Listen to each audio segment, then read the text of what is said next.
et bienvenue à toutes et tous. Nous vous proposons donc cet après-midi une web conférence flash qui porte sur la restitution d'une enquête sur les jeunes enfants et les écrans en collaboration avec le conseil départemental de l'Hérault. Alors, avant de nous intéresser, au sujet qui nous réunit et de vous présenter, notre interlocutrice, je vous explique rapidement ce qu'est la plateforme d'observation sociale Occitanie pour, ceux d'entre vous qui ne nous connaissent pas. C'est une plateforme qui réunit, des acteurs de l'action sociale du territoire régional. Notre objectif est d'éclairer des phénomènes sociaux observés dans notre région en mutualisant les connaissances apportées par chacun de ces acteurs et en les faisant se confronter. Ces acteurs sont des directions, régionales de l'État, des collectivités, territoriales, des organismes de protection sociale, des associations, des universités, des instituts de formation et de recherche, et ils adhèrent sur la base du volontariat. Ce sont des acteurs très divers qui ont des angles de vue différents et complémentaires sur des sujets d'intérêt partagé, et c'est ce qui rend la mutualisation de leurs connaissances, si riche. C'est dans ce cadre et avec cet objectif que nous vous proposons ces événements qui sont en ligne, ouverts, au plus grand nombre. Voilà, la Poste Occitanie, pour finir avec cette présentation, est portée par la DREETS, la Direction régionale de l'économie, de l'emploi, du travail et des solidarités, et elle est coordonnée par Dominique Terré, qui est statisticienne et qui est pour l'heure, vous avez pu, le voir, derrière le chat pour vous transmettre, au fur et à mesure, des informations et des liens utiles et éventuellement vous aider à résoudre quelques problèmes techniques s'ils devaient se poser. Nous allons accueillir aujourd'hui Sandrine Roche-Dailly du conseil départemental de l'Hérault. Elle est chargée d'études au sein d'une mission à vocation transversale, la mission développement durable, études et prospectives. Son service est un bureau d'études interne à la collectivité. Il répond à des demandes qui émanent des différents services du conseil départemental pour réaliser des diagnostics de territoire, des études thématiques en lien avec les missions du département, comme par exemple sur les seniors ou sur les bénéficiaires du RSA. Les travaux de ce bureau d'études permettent aux différents services de mieux appréhender l'environnement dans lequel ils interviennent, de mesurer des évolutions dans les territoires et éventuellement d'adapter leur intervention ou leur périmètre d'action. Entre 2018 et 2019, la protection maternelle et infantile du conseil départemental de l'Hérault a mené une étude auprès des enseignants de moyenne section de maternelle et des parents afin de mesurer les pratiques numériques des jeunes enfants. Et Sandrine Roche-Dailly va nous en faire la restitution. Sandrine, à vous la parole.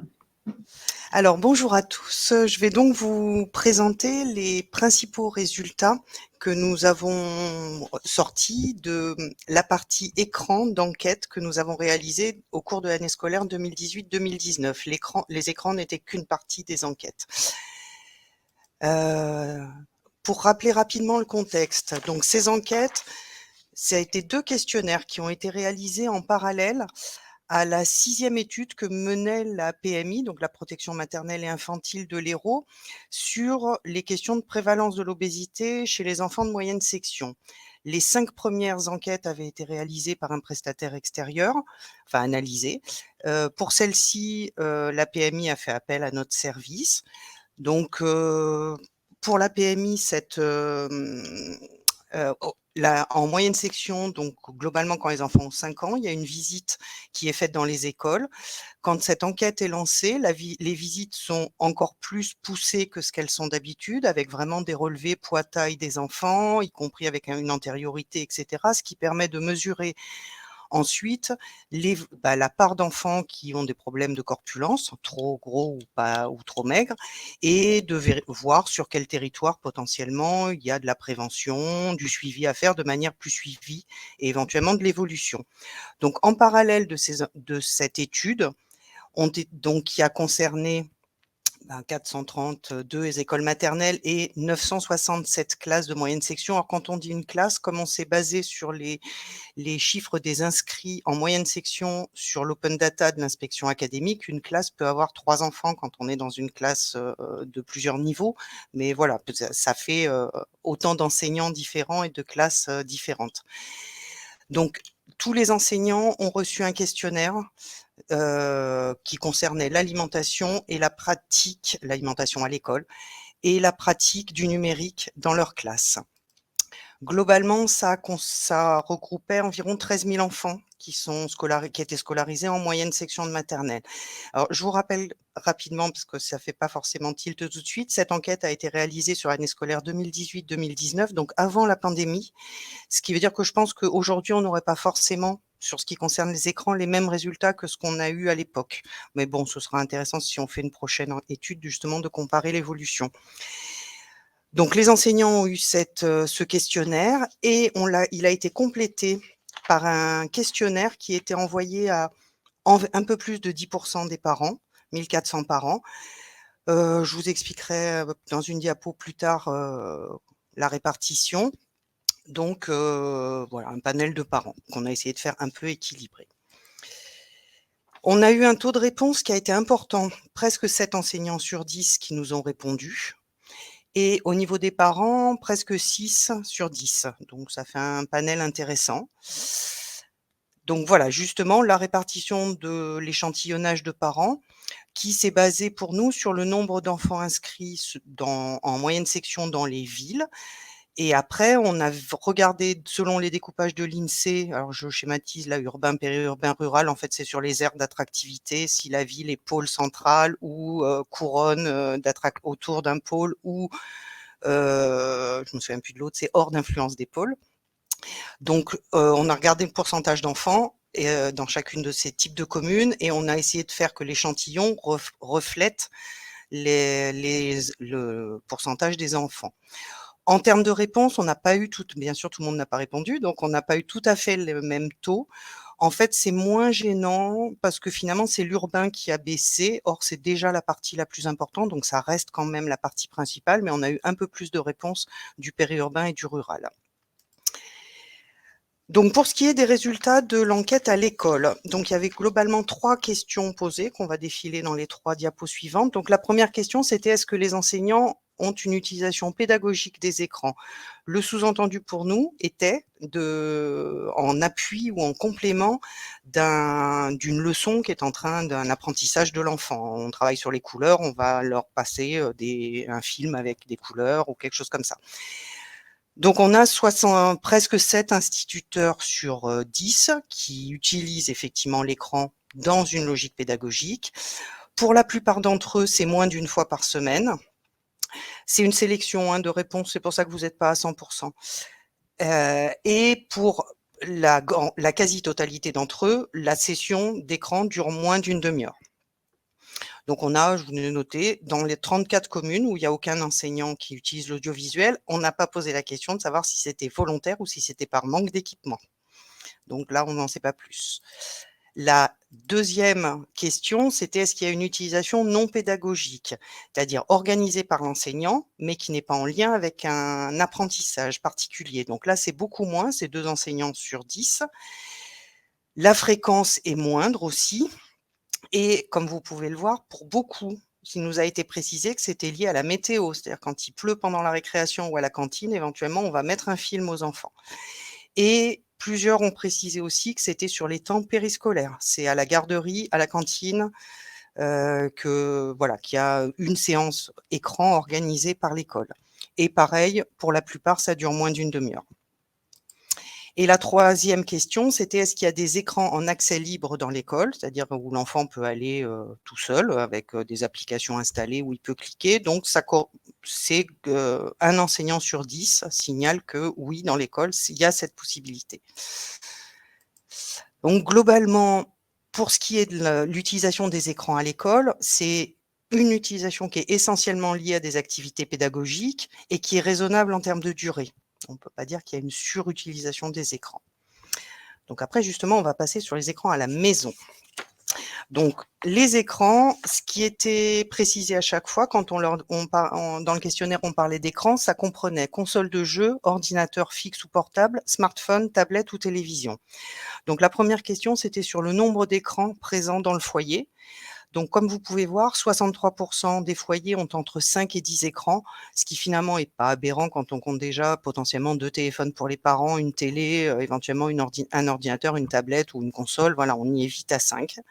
Ce que je trouve intéressant, c'est qu'il y a quand même 2% des parents qui n'en ont aucun. et 6% qui en ont plus de 10, ce qui est beaucoup. Mais après, on ne sait pas la composition de la famille. Il y a peut-être une fratrie plus importante et donc d'autres écrans en plus. Et là, vous avez un tableau qui est un peu plus complexe. En fait, pour chacun des types d'écrans, vous voyez combien il y en a dans les foyers, enfin la répartition des 100%, comment ça se répartit, s'il n'y en a aucun, 1, 2, 3 ou 4 et plus. En rouge, vous avez la donnée maximale pour ce type d'écran. Donc on voit que par exemple les consoles de jeux, un foyer sur 2, un peu plus, n'en a aucun. On peut penser, pour le coup, qu'on est sur des parents d'enfants de moyenne section. Rien ne dit qu'il y a des enfants plus grands dans la fratrie et que peut-être l'achat d'une console de jeu, ça intervient plus tard que l'âge de maternelle. L'écran qui est le plus nombreux, présent en nombre plus important, c'est le smartphone. C'est 62% des foyers en ont 2. Bon, on peut se dire que c'est les 2 parents. Ce que je trouve très intéressant là, qui n'a rien à voir avec les enfants, c'est quand même qu'il y a 9%, donc un foyer sur 10 qui n'a aucun smartphone. Donc, on est là sur un public qui est quand même relativement jeune. On ne peut pas parler de seniors qui ne maîtrisent pas le numérique, de fracture numérique de seniors. Donc, quand on est sur vraiment des dispositifs qui sont mis en place sur smartphone en disant tout le monde est équipé maintenant, là, nous, on a vu sur notre petit échantillon que non, tout le monde n'est pas équipé. Il y a encore quand même pas mal de gens, j'allais dire entre 30 et 40, 45 ans, qui ne sont pas équipés en smartphone. Je ferme cette parenthèse. La télévision reste l'écran le plus présent puisqu'il n'y a que 6% des foyers qui n'en ont pas.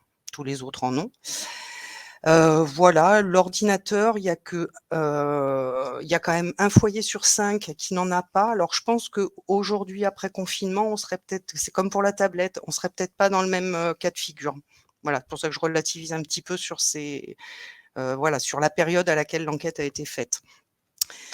Voilà. Alors là, c'est un tableau. Je vous explique la lecture, c'est-à-dire en bleu, vous avez le pourcentage de foyers qui ont cet écran, enfin qui disposent de cet écran à l'intérieur de la maison. Et en vert, vous avez le pourcentage d'enfants qui accèdent à cet écran dans les foyers où il y en a forcément. Donc en fait, on voit très nettement que effectivement la télévision est l'écran le plus présent et que c'est l'écran auquel 9 enfants sur 10 accèdent. S'il y a une télé dans le foyer, 9 enfants sur 10 y accèdent. Le deuxième écran le plus présent, qui est au moins présent une fois dans le foyer, c'est le smartphone, mais il y a un enfant sur 4 seulement qui accède au smartphone du foyer. Voilà, l'ordinateur, les enfants, c'est 1 sur 10 qui accèdent. Console de jeu, c'est quand même 1 sur 5. Et on voit que le deuxième écran auquel les enfants de 5 ans accèdent après la télévision, c'est la tablette. C'est peu équipé dans les foyers. Il n'y a que 6 foyers sur 10 qui en ont, mais au sein de ces 10 foyers, il y a la moitié des enfants qui accèdent à la tablette. Donc les 2 principaux médias auxquels accèdent les enfants sont bien la télévision, la tablette. L'autre question qui était posée, c'est est-ce que l'enfant a un accès régulier à ces écrans? Donc globalement, oui, enfin pour presque 9 sur 10. Alors on peut penser que c'est beaucoup la télévision. On n'a pas demandé la précision sur à quel écran l'enfant accédait régulièrement. Et après, le régulier est aussi une réponse qui est un peu subjective. Chacun d'entre nous, il met un peu ce qu'il veut derrière. L'autre question, est-ce que l'enfant a la télévision dans sa chambre? Donc on a quand même 7% des enfants à 5 ans qui ont la télévision dans leur chambre. Et là, même chose, je vous dis au fur et à mesure les limites et ce qu'on fera de mieux la prochaine fois. On n'a pas posé la question sur les écrans nomades et je pense que ça aurait été intéressant de savoir combien d'enfants potentiellement emmènent une tablette dans leur chambre. Là, la télévision, c'est un écran fixe, mais déjà, je suis assez étonnée, moi, d'avoir une soixantaine d'enfants quand même qui à 5 ans ont la télévision dans leur chambre. Alors, les conditions d'accès, globalement, comment les enfants accèdent à ces écrans à la maison. Donc, on a noté vraiment une différence nette entre la semaine et les week-ends. Donc, vous voyez que moins de 30 minutes par jour en semaine, donc les jours d'école, c'est 34%. Et par contre, ce n'est plus que 11% les week-ends, parce qu'en fait, les week-ends, c'est beaucoup plus. Donc, plus d'1 heure par jour, c'est 20% en semaine. On peut dire que c'est pas beaucoup, mais c'est quand même un enfant sur 5 qui accède plus d'1 heure par jour aux écrans les jours d'école. Et on passe à 1 sur 2 les vacances et week-ends, ce qui est beaucoup. Là, la question qui était posée, c'est est-ce que votre enfant peut être devant un écran au réveil, pendant les repas, etc. Et il y avait 4 réponses possibles: jamais, parfois, souvent, toujours. Donc là, les jamais, c'est uniquement les jamais. Donc en négatif, vous avez les 3 autres réponses. Donc on a presque un enfant sur 2, alors un petit peu moins pour au réveil et pendant les repas, et plus d'1 sur 2 avant l'école et avant le coucher, qui accède parfois, souvent, toujours, à un écran sur ces temps particuliers. On verra un petit peu plus tard les préconisations d'écran pour les enfants de 5 ans. Donc la question un peu du contrôle parental, le peu de limites, la question c'était: est-ce que vous limitez le temps d'accès, aux écrans de votre enfant? Pareil, jamais, parfois, toujours, et cetera. Donc là, le peu, c'est jamais et parfois. C'est l'addition de jamais et parfois. Donc on est quand même à presque 2, pas tout à fait 20 mais enfin presque 20. On approche des 20 des parents qui limitent peu le temps d'écran de leur enfant. Est-ce que votre enfant peut être seul devant les écrans? Là, c'est une addition de souvent et toujours, donc c'est 12. Alors, on peut penser que c'est essentiellement la télé, où on met un enfant devant un programme pour enfants et on fait autre chose pendant ce temps-là, donc il est seul devant. Voilà, mais on n'a pas demandé de précision, mais enfin non, voilà, on n'empêche que. Alors la navigation web seule, c'est quand même 4 des enfants, donc c'est vraisemblablement sur tablette ou smartphone avec des applications, je pense pas, ou sur YouTube, mais voilà, où on laisse potentiellement l'enfant seul sur des contenus, d'internet. Un rappel sur des enfants de 5 ans quand même, hein, et le problème étant que même quand on est par exemple sur YouTube, même si on regarde un programme qui est spécifié pour les enfants, je mets des guillemets, l'algorithme de YouTube relance autre chose derrière, hein, sur lequel on choisit pas forcément. Et pour ces enfants qui naviguent seuls sur le web, pour un tiers, il n'y a pas de logiciel de contrôle des parents, donc pas de filtre. Et sinon, globalement, près de la moitié des parents n'ont pas de logiciel de contrôle parental pour le web, mais vu qu'il y en a peu qui laissent leur enfant naviguer seul, ça peut s'entendre. Là, la question était un petit peu sur, est-ce que les écrans, l'enfant en société est-il avec un écran? Donc c'était dans les événements familiaux, est-ce que votre enfant peut être, avec un écran? Donc toujours les mêmes réponses, hein, jamais, parfois, et cetera. Donc le jamais, c'est beaucoup. En même temps, en négatif, ça veut dire qu'on a quand même un enfant sur 5 qui potentiellement dans des repas de famille, des réunions de famille, et cetera, sera sur un écran. Alors, je pense qu'on a tous fait ça. Moi, à mon époque, on amenait des jouets, un livre ou de quoi dessiner. Je pense qu'aujourd'hui, on est peut-être plus sur un écran. Mais voilà, donc pendant les temps en famille. Et par contre, ce qui est encourageant, c'est qu'avec les enfants de son âge, la quasi-totalité, ça ne se pose pas. À 5 ans, on peut se dire que l'écran n'est pas encore un élément fédérateur et de sociabilité entre enfants. On fait autre chose, on joue. Alors là, je vais vous faire un petit point. Il y aura des documents et des sites qui seront mis en ligne avec ma présentation et des documents annexes sur un peu toutes les réflexions qui ont été faites sur les préconisations pour les écrans. Donc, entre autres, beaucoup de choses de Serge Tisseron, qui est donc psychiatre et docteur en psychologie et qui, en tout cas en France, est le premier, je pense, à avoir vraiment formalisé un peu des règles d'accès aux écrans et entre autres le 3, 6, 9, 12 qui correspondent à des âges. Et donc, avant 3 ans, il y a des choses qu'on peut faire. Entre 3 et 6, donc là, je vous ai mis ce qui nous concerne, c'est globalement accès modéré à télévision et tablette et accompagné, et pas de console de jeu personnelle. Ça ne veut pas dire que l'enfant ne peut pas jouer sur une console de jeu, mais c'est pas la sienne. Alors, les préconisations de Serge Tisseron, elles sont de 2008, donc c'est plus très récent, mais le smartphone n'était pas encore complètement intégré. Donc là, par contre, la grille a été revue, je vous ai pas mis les âges suivants, avec tablette et smartphone considérés comme le même média. Donc, comme vous pouvez voir, donc avant 3 ans, clairement, c'est aucun. Entre 3 et 6, c'est vraiment avec modération et c'est accompagné. Et en tout cas, c'est pas de jeu, pas de navigation web. L'autre préconisation pour les enfants, c'est le 4 pas. Donc, pas d'écran le matin, pas d'écran pendant les repas, pas d'écran avant de dormir et pas d'écran dans la chambre. Et enfin, le dernier point, c'est en temps d'écran. Donc, je vous ai laissé le moins de 3 ans, c'est pas d'écran du tout. Et entre 3 et 6 ans, donc sur notre créneau d'âge qui nous concerne, c'est 1 heure par jour en session de 20 minutes et avec un adulte, pas seul. Donc justement, là, les diapos suivantes, on va faire un petit comparatif avec ces préconisations et nos résultats qu'on a déjà vus tout à l'heure. Donc vous avez écrit en blanc sur fond prune les préconisations et après écrit dans la bulle les résultats de notre enquête. Donc globalement, à 5 ans, on est sur des enfants qui devraient accéder uniquement à télévision, tablette, à la rigueur smartphone. Donc bon, un enfant sur 4 qui accède au smartphone. Nous, on a vu qu'il y en avait 1 sur 5 qui accède à une console de jeu, 1 sur 10 à un ordinateur. 1 heure par jour au maximum en session de 20 minutes. Donc, ce qu'on a vu tout à l'heure, on a 1 enfant sur 5 en semaine et 1 sur 2 les jours de congé qui reste plus d'1 heure par jour devant les écrans. J'ai mis en vert ce qui était positif, c'est-à-dire que par contre, à l'école, on est sur moins de 30 minutes par jour pour 9 enfants sur 10. Donc, l'école, c'est pas là qu'il y a problème. Enfin, si problème il y a, c'est pas à l'école, c'est dans les foyers. Donc les 4 pas d'écran le matin, pas pendant les repas, pas avant de se coucher. Là, je vous en ai fait 3. Et donc on a vu que quasiment 1 enfant sur 2, peut-être, parfois, souvent, toujours, devant un écran, pendant un de ces moments-là, un de ces 3 moments-là. L'usage des écrans à cet âge-là doit être accompagné et on a vu qu'1 enfant sur 10 peut rester seul devant un écran. Enfin, pas d'écran dans la chambre, 7 qui ont la télé et je rappelle qu'on n'a pas posé la question sur les écrans nomades qui, à mon avis, auraient changé la donne et auraient augmenté le pourcentage. Voilà, ça, c'est pas lié spécifiquement avec des préconisations, mais ça vous synthétise ce qui est en vert positif, c'est-à-dire qu'effectivement, dans les interactions sociales avec d'autres enfants de son âge, les écrans sont pas présents. Ça vient peut-être plus tard chez les ados, mais en tout cas, à cet âge-là, c'est pas encore le cas.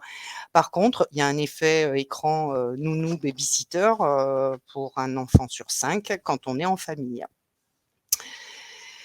Alors, dans la foulée de cette étude, qui est très héroultaise et ciblée à un moment M, on a essayé de chercher ce qui pouvait avoir été publié, exister en ligne. Alors, en fait, il y a assez peu de choses parce qu'on n'est pas remonté trop loin. 2016, c'est le plus ancien où on est remonté parce que les pratiques évoluent très, très vite.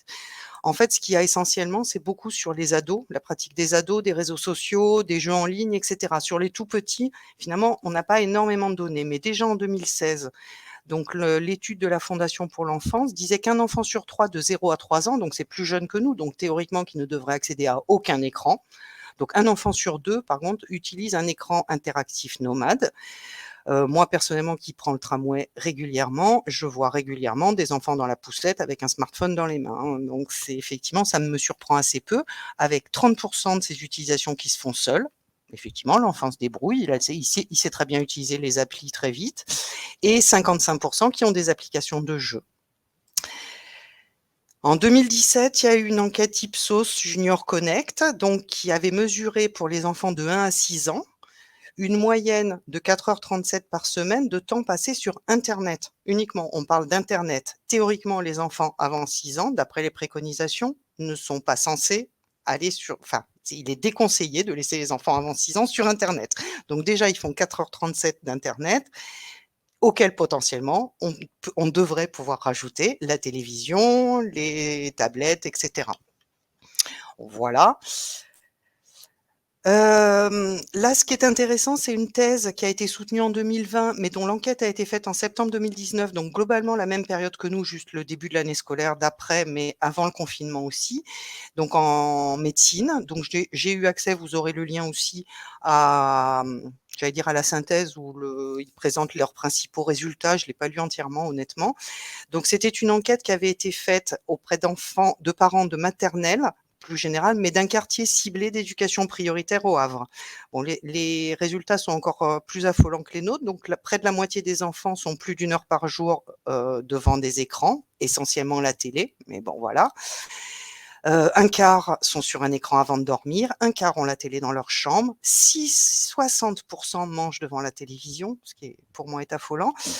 Voilà, 35%, un tiers regardent les écrans seuls avec des programmes inadaptés qui ne sont pas prévus pour leur âge dans la plupart des cas. Et il n'y a qu'une minorité des parents, 38%, c'est moins de la moitié, qui jugent ce temps d'écran excessif.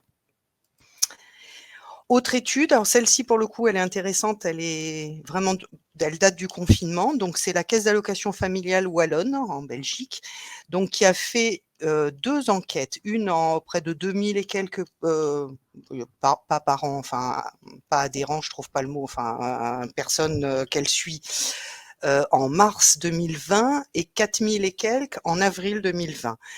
L'enquête était plus pour mesurer comment les parents ont télétravaillé, comment s'est passé le télétravail. Mais il y avait 2 questions. La première, avec le camembert, c'était: les écrans vous ont-ils permis d'occuper, ça dit bien ce que ça veut dire, votre enfant pour pouvoir télétravailler de manière plus efficace?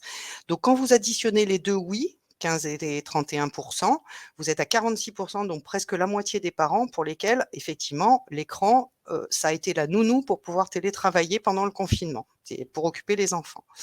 La deuxième question qui était posée, donc qui est le graphique de droite, c'était: avez-vous été plus tolérant concernant l'utilisation des écrans par votre enfant pendant la période du confinement? Donc en fait, là, vous avez un tiers des parents qui ont gardé les mêmes règles, donc les 2 premiers non. Soit ils ont été encore plus vigilants, soit ils ont gardé les mêmes règles. Et par contre, vous en avez 61 qui ont assoupli les règles. Donc c'est pour ça que je pense que vraiment une étude post-confinement changerait la donne, par rapport à notre enquête qui date d'avant.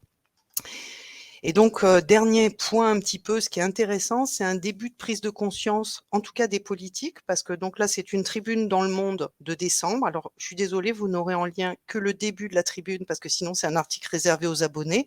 Donc, il faut pouvoir être abonné. Moi, je peux pas vous le passer. Il y avait déjà eu une première tribune en 2017, mais qui était faite c'était un appel de professionnels de la petite enfance et de santé. Là, c'est un appel à l'initiative d'une députée LaREM, qui, en collaborant avec un collectif de députés de différents partis politiques et de personnalités, qui appelle, je vous lis plus précisément, qui alerte sur les risques que font courir au développement de nos enfants cette surexposition aux écrans et appelle à la co-construction en ligne d'une proposition de loi pour construire une vraie politique de prévention, sensibiliser les parents, former les professionnels et réguler l'utilisation des écrans dans les lieux d'accueil des enfants. Parce qu'effectivement, alors là, les chiffres qu'ils donnent, malheureusement, on n'a pas trouvé la source, elle n'est pas donnée, on l'a cherchée, on n'a pas trouvé, donc on ne sait pas si c'est en France, en Europe, dans le monde. En tout cas, si c'est quel qu'il soit, c'est inquiétant parce que globalement, la moyenne d'exposition des enfants qui donnent de 3 à 10 ans, ça correspond à plus de 2 heures par jour. C'est beaucoup et c'est une moyenne. Et avec un tiers des enfants de moins de 3 ans qui prend ses repas devant la télé. Or, une surexposition, ce qu'ils évoquent dans l'article, ça entraîne des risques, donc 3 fois plus de risques de troubles du langage, surtout si les écrans sont regardés avant d'aller à l'école. Et c'est encore doublé si jamais l'enfant ne partage pas les contenus avec son entourage, d'où l'importance d'accompagner son enfant petit devant les écrans. Les problèmes d'hypertension artérielle et d'obésité, alors je vais peut-être plus zoomer sur le côté obésité, si on regarde des écrans pendant les repas, avec le risque, je vais vous le faire dans des ordres de suralimentation, parce qu'en fait, pour qu'on ait le cerveau est un signal de satiété quand on mange, il faut être concentré sur ce qu'on fait et sur ce qu'on mange. Or, quand on regarde un écran, c'est un peu la même chose si on lit le journal ou un livre, hein.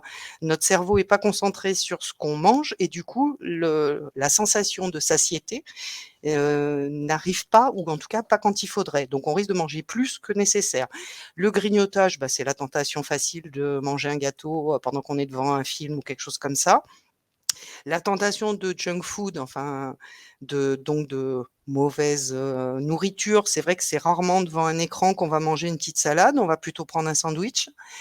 Et le problème, entre autres avec les enfants, c'est que sur les programmes pour enfants, c'est tout le matraquage publicitaire de l'agroalimentaire qui est pas forcément sur les produits les plus propices à une alimentation de qualité, même si, on peut penser qu'ils font des efforts. L'autre, problème, c'est sur le sommeil altéré, surtout si les enfants sont devant les écrans le soir, et un sommeil altéré, ça entraîne une moins bonne gestion des émotions et un fonctionnement de la mémoire qui peut être, aussi défaillant, enfin en tout cas moins bon. Donc vraiment, ils alertent sur, un problème pour eux de santé publique en disant que les écrans sur les jeunes enfants, vraiment, sont un problème. Alors là, volontairement, on vous a mis cette, image qu'on aurait pu mettre aussi avec un parent sur son téléphone parce que sur des enfants petits, et ben, un enfant, il fonctionne par imitation énormément. Donc s'il voit ses parents, manger devant la télé ou avoir le téléphone à côté d'eux auquel ils répondent et mettre leurs photos de vacances en ligne sur Facebook ou sur Instagram, ça va être beaucoup plus compliqué pour l'enfant de ne pas le faire, de ne pas considérer cet automatisme, enfin cette, démarche comme normale et ce sera beaucoup plus compliqué à rattraper à l'adolescence. Donc c'est vrai qu'on est vraiment sur un problème d'éducation de parents à comment, accompagner son enfant en étant soi-même assez exemplaire, enfin en tout cas le plus possible, et être dans le fais ce que je fais, voilà, fais ce que je fais et ce que je dis, mais qu'il faut que je le fasse moi-même en tant que parent, ce qui est pas toujours très simple. Voilà, parce qu'on a tous eu tendance à utiliser des écrans, voilà, pour faire autre chose pendant qu'un enfant est occupé à un écran. Enfin voilà, je vous remercie de votre attention et maintenant je peux répondre à vos questions. Merci Sandrine, je vais donc, me faire le relais, de vos questions et je vous rappelle que pour ce faire, vous êtes invités à poser vos questions dans l'onglet questions qui se situe donc vous pouvez y accéder, en bas à droite de votre écran, sont les derniers pictos en bas à droite. Entre, chat et participants, il y a donc un onglet questions avec un point d'interrogation et on en a déjà une, 1re.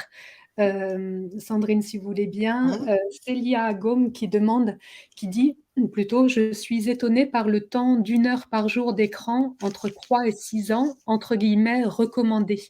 Elle me dit: «Ça me paraît Enfin, beaucoup». mmh, D'où viennent ces recommandations?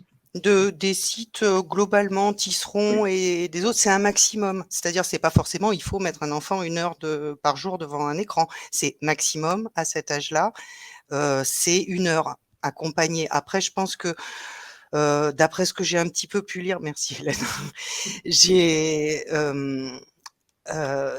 on peut pas le but est pas d'interdire de mettre un enfant devant les écrans, c'est d'accompagner de manière raisonnable. Le raisonnable, voilà, le 1 heure par jour, c'est un maximum sur des enfants petits. Bah, globalement, vous le trouverez sur la plupart des sites, autour des jeunes enfants qui enfin essayent d'accompagner justement autour des écrans. Donc c'est vraiment ces durées-là et en session de 20 minutes, c'est pas forcément justement, c'est pas 1 heure d'affilée, c'est des moments, dans la journée éventuellement. OK. D'autres questions sont arrivées. Isabelle, Dexon, Mmh. excusez-moi, mesdames, messieurs, hein, si j'écorche C'est chez votre nous. nom de famille. Merci pour ce bel exposé. Est-ce qu'on connaît, l'âge, des enfants concernés par les 2 autres enquêtes? Je crois que c'est mis dans le PowerPoint, je l'ai plus en tête. La première, attendez, j'ai mon papier. Donc l'enquête de 2016 de la Fondation pour l'enfance, c'est les enfants de 0-3 ans, moins de 3 ans et celle d'Ipsos 2017, c'est les enfants de 1 à 6 ans. La thèse qui a été faite au Havre, c'est auprès d'enfants de maternelle, donc c'est, du coup 4, 5, 6 ans, globalement. Voilà, c'est pas tout à fait le même âge que nous. C'est pour ça qu'on n'a pas trouvé d'équivalent, enfin, on peut pas se comparer vraiment avec autre chose. On pourra OK, se comparer avec nous-mêmes quand on refera l'enquête. en Voilà. Oui, 2023. et oui. OK. Estelle Bessoni qui nous demande: «Est-ce qu'il y a des études avancées sur les conséquences cognitives plus tard? Et également sur le lien avec, les troubles type, TDAH?» J'ai pas vu, mais honnêtement, je suis pas médecin, donc j'ai pas vraiment cherché beaucoup de choses hyper médicales. Après sur, Tisseron, il en parle énormément, les pédiatres en parlent, sur des retards de langage, sur des troubles de l'attention. Moi, y compris, j'avais vu, c'était l'émission d'Élise Lucet qui était sur ça, sur des pédiatres en banlieue parisienne qui vraiment alertaient sur des enfants qui dorment mal, qui, du coup, à l'école sont presque, entre guillemets, «diagnostiqués», hyperactifs, mais en fait, c'est des enfants qui se gèrent mal et en fait, c'est des enfants qui s'endorment avec des berceuses, dans le téléphone de la maman. Enfin, et vraiment Tisserand, enfin, vous pourrez aller regarder sur le site, il y a des vidéos, enfin, il y a des textes et il y a des vidéos où il explique sur des consultations de pédiatres qui reviennent vers lui ou de psychologues où ils disent que, par exemple, ils citent, moi ça m'a marqué, un enfant que les parents amènent, il est petit, il a moins de 3 ans, il se tient toujours l'oreille et donc les parents se disent: «Il a une otite, il y a un problème d'audition» et cetera. Ils font des études, enfin ils cherchent et en fait le petit, il reproduit le geste de son père. C'est-à-dire qu'une fois qu'il creuse un petit peu, le petit il promenait en poussette dans le sens, face aux parents, mais comme le parent est tout le temps beaucoup au téléphone, le petit reproduit donc la main sur l'oreille du téléphone. Enfin, le côté mimétisme des petits par rapport à ce que font les parents, bon, c'est pour ça que vraiment là, l'image de la fin, je trouve qu'elle est très, très parlante. Alors, aucun parent n'est parfait, on l'est pas, on a tous fait des erreurs, mais c'est vrai que vraiment là-dessus, c'est difficile de dire à un enfant, surtout quand il va être ado: «Ne va pas sur ton téléphone et ne mets pas en ligne n'importe quoi», quand les parents eux-mêmes ont mis leurs photos de vacances et leur enfant, dans le bain en photo sur Facebook avant. Enfin, c'est compliqué, c'est vraiment quelque chose où il faut le gérer et en termes de temps, d'écran aussi, je veux dire quand on est à table, si on dit à un enfant de ne pas être sur un écran, bah, les parents n'y sont pas non plus. Enfin, je crois vraiment à l'exemplarité. Voilà, après sur le côté vraiment médical, non, honnêtement, j'ai pas creusé. Je pense que dans les sites, vous le trouverez parce que vraiment, il y a des liens de site en site, on a dû sélectionner, il y en a beaucoup, je crois qu'il y a 3 pages où on a mis un peu de sites qui évoquent ces questions d'écran chez les enfants et on Oui, n'a alors pas trop ciblé les ados, hein. j'en profite pour vous dire que donc Dominique Terré vous a mis dans le chat l'essentiel des liens, mais en effet, il y a un document très complet qui sera accessible par la suite sur notre site internet avec d'autres liens complémentaires, beaucoup d'informations en lien avec cette thématique. Irène, on poursuit parce qu'il y a d'autres questions qui sont arrivées depuis Sandrine. Irène de Mmh. Miguel qui dit: c'était clair, merci. Pourra-t-on avoir accès à cette étude de l'Hérault? Laquelle complète? Alors, L'étude entière? alors La voilà, parce que vous rappelez, Oui, là, que c'est il dans y le a une cadre d'une enquête étude sur la méthode. corpulence. Voilà. Voilà. Alors, C'est pas de mon ressort pour l'instant. Pour l'instant, cette étude, elle est utilisée en interne par les collègues de la PMI et leurs partenaires.